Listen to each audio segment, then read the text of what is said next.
हाय hello नमस्कार. Welcome back to my channel. मैत्रिणींनो, श्रावण महिना लागलेला आहे. श्रावण महिना म्हणजे सणांची रेलचेल. सणाच्या निमित्ताने घरात गोडधोड आपण नेहमी करतच असतो. चला एक सोप्पा आज गोडाचा पदार्थ पाहूया. साहित्य पाहून घेऊ. गव्हाचं पीठ, बेसन आणि रवा यांची बर्फी करायची आज आपल्याला. ही वेलची पावडर आहे. चला सुरुवात करू. कढई तापायला ठेवलेली ती आपण त्याच्यात तूप घातलेलं आहे. आता पहिले पीठ भाजून घेऊ आपण. हे टाकायचं गव्हाचं पीठ, 1 वाटी गव्हाचं पीठ आहे.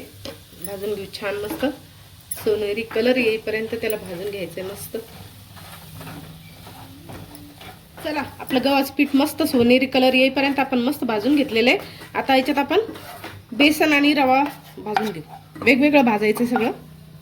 चला रवा पण आपला मस्त गुलाबीसर भाजून झालेला आहे. तिन्ही भाजून घेतले आपण मस्त. खरपूस वास येईपर्यंत मस्त भाजून घ्यायचंय. आता परत कढई तापत ठेवलेली आहे. आता हे मिश्रण झालेलं आहे आपलं 3 वाट्या. तर 3 वाट्या साखर घ्यायची आपल्याला.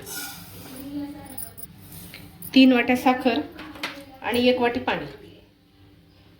याचा आपल्याला 2 तारी पाक बनवून घ्यायचा.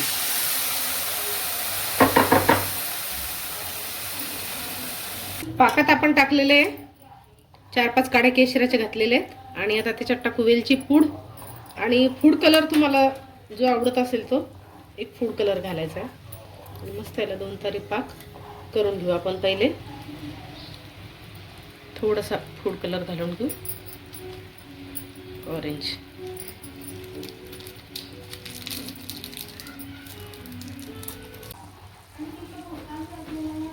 आता पाक आपला 2 तारी झालाय की आपण बघून घेऊ. पाक तयार होते तोपर्यंत आपण एका ताटाला तूप लावून घेतलेलं आहे. ज्यात आपल्याला बर्फी टाकायची आहे. आणि थोडंसं खोबरं पसरून घेतलेलं आहे. तर पाक होईपर्यंत थोडीशी वाट पाहूया. चला 2 तारी पाक झालेला आहे आपला. पाहून घेऊ आपण. आता एका काचेच्या बाउलमध्ये टाकायचं आहे. पाण्यामध्ये 1 थेंब टाकून घ्यायचा. आणि असा गोळीबंद पाक तयार झाला पाहिजे. अशी गोळी बांधली म्हणजे समजायचं की पाक आपला तयार आहे. चला आता पुढची प्रोसेस करून घेऊ आपण. याच्यामध्ये टाकायचं आहे आता हे सगळं मिश्रण. हे सगळं मिश्रण याच्यात ओतून घेऊ आपण मस्त.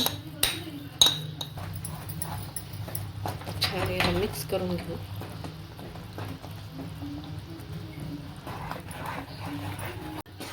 बघा आपलं मिश्रण छान एकजीव झालेलं आहे. आता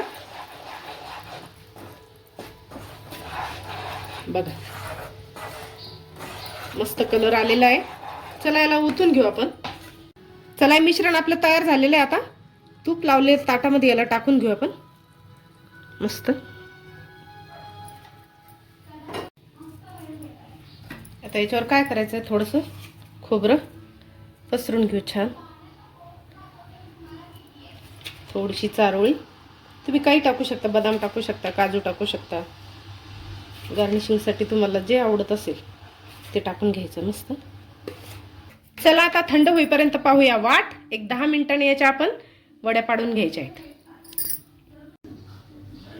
चला आपण एक 10 मिनिटं थंडी झाल्याच्या नंतर त्याला चिरा पाडून घेतले होते. आता याला काढून घेऊ आपण.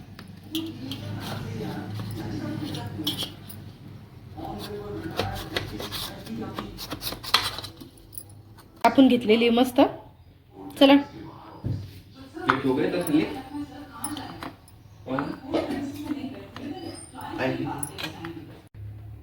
चला मैत्रिणींनो, आपली बर्फी तयार झालेली आहे. आपण काढून घेतली बघा. अशी मस्त तयार झालेली आहे.